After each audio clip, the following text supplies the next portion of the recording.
Welcome back, dear viewers. Now, of course, if you're like me, you've always tried and played tennis, but failed at it. I'd like to tell you that today, mashallah, we have Abdelraoof Mohammed who's an international tennis referee from Kuwait. He also holds an ITV silver badge as a referee and a bronze badge as a chair umpire. Known for his work in major tournaments in the region, he's dedicated to improving officiating standards and developing future officials in Kuwait and the GCC. I'd like to first welcome you for joining us.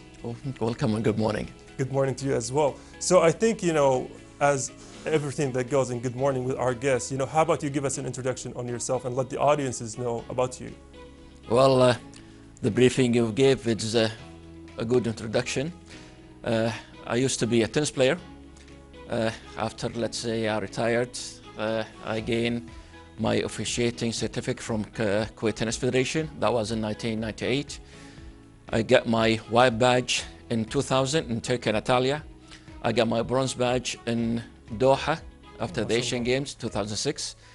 I have my silver badge in 2024 as a referee. Yes. Before that, I gained my white badge also in 2016. That was here in Kuwait. The school was held in Kuwait. Oh, mashallah. As I mentioned in the introduction, I've always wanted to be a tennis player. Like, I remember when we were growing up, me and my cousins, we used to go to, I think it was called AziadiQ8 Blog. They had tennis fields, and we played there for so many times. And then we switched to squash, I think it's called, or squash, something like that. But I remember tennis was, unlike what I used to think when watching it on TV, it's so hard. The precision, the amount of precise movements, the athleticism it requires was so fascinating. And now, mashallah, we're seeing tennis go and become worldwide. It's global, especially due to Wimbledon and all of these tournaments. So for the audiences who are watching, like, what can you tell us about Wimbledon? Wimbledon is tradition. Wimbledon is heritage. Wimbledon is one of the oldest tournaments in the world. Wimbledon is grass.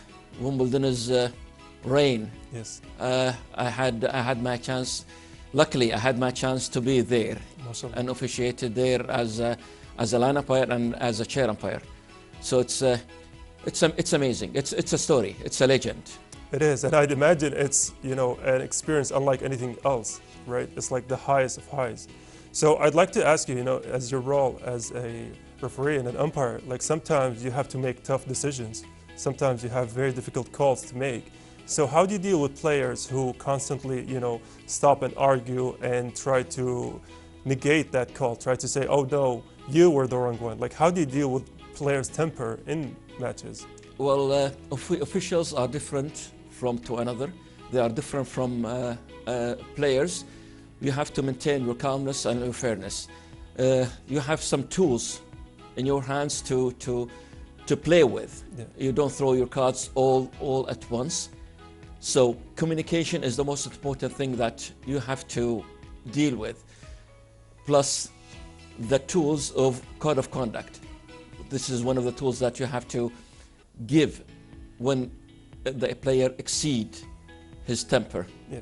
So during those moments when you're making a call, is it something instinctively, like it's something you always know and trust, or is it like a combination effort from all the staff, the people in your ears, your experience? Like, is it a call, or is it just in the moment? Oh no, I know you did this wrong thing, and then you try to explain it to them. Well, a difference between the balls or the behavior. Yeah. When it's the balls, that you have to be really sure that this is in or out. So it's a simultaneous call, just in a fraction of a second, let's call it. Yeah.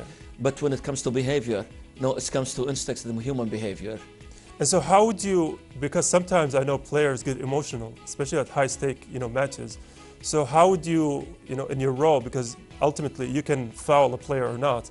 So how do you decide this player's temper is okay, I can let it pass, but this player's temper is not, I have to punish them? Like, how do you differentiate? As players and officials, they know each other throughout the tour. So each official, or let's call it the officials, they get to know the players. Yeah. When to talk to them, how to talk to them. It's sometimes when you look at the player, he understands that, come on, you had enough. Or sometimes it's like, calm down, or just relax and try to do your job. So it's a relation. It's like sort of relation between the player and the official. Yeah. So, outside of the matches, you have, you know the players, right? So you know if a player is acting, that's just because the player is emotional, or they're acting because they're frustrated from the match itself.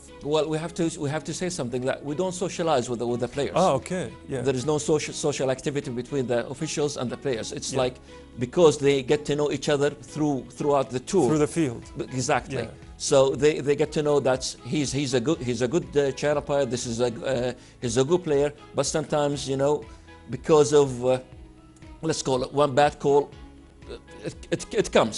Yeah. It comes. So it's either we are right or we are the wrong.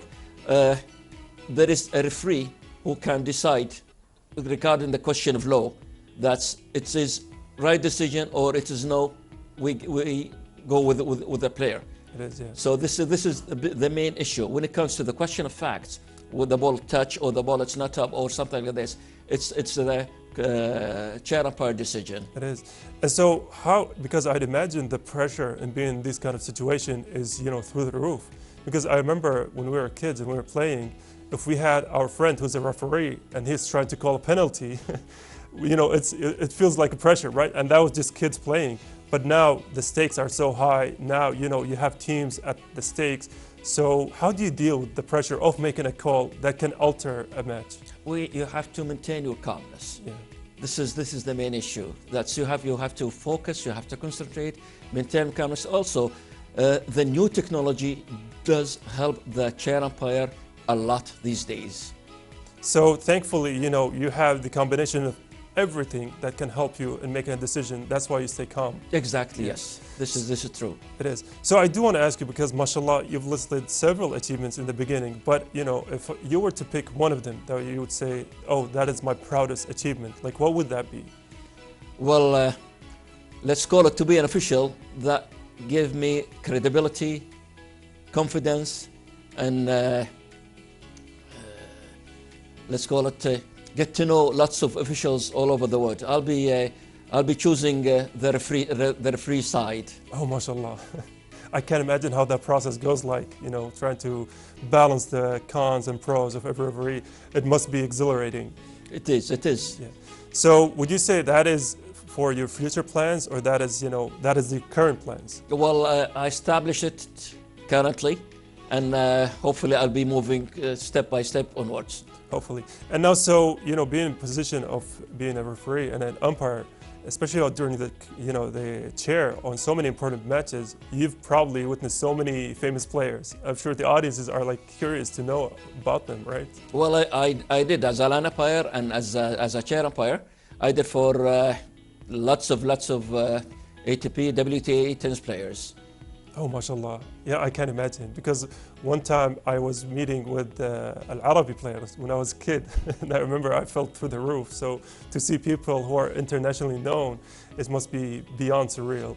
Now, if you were to estimate Kuwait's private academy, in terms of their tennis capabilities, where would you put us? Well, we have to thank, first of all, Mohammed Al-Marzouk for having the tennis complex, مجمع الشيخ جابر العبدالله. Yeah.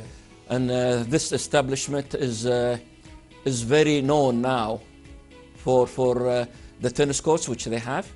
Okay, it is impressing the others to come and join the tournaments which is taking place here in Kuwait. Oh, mashallah.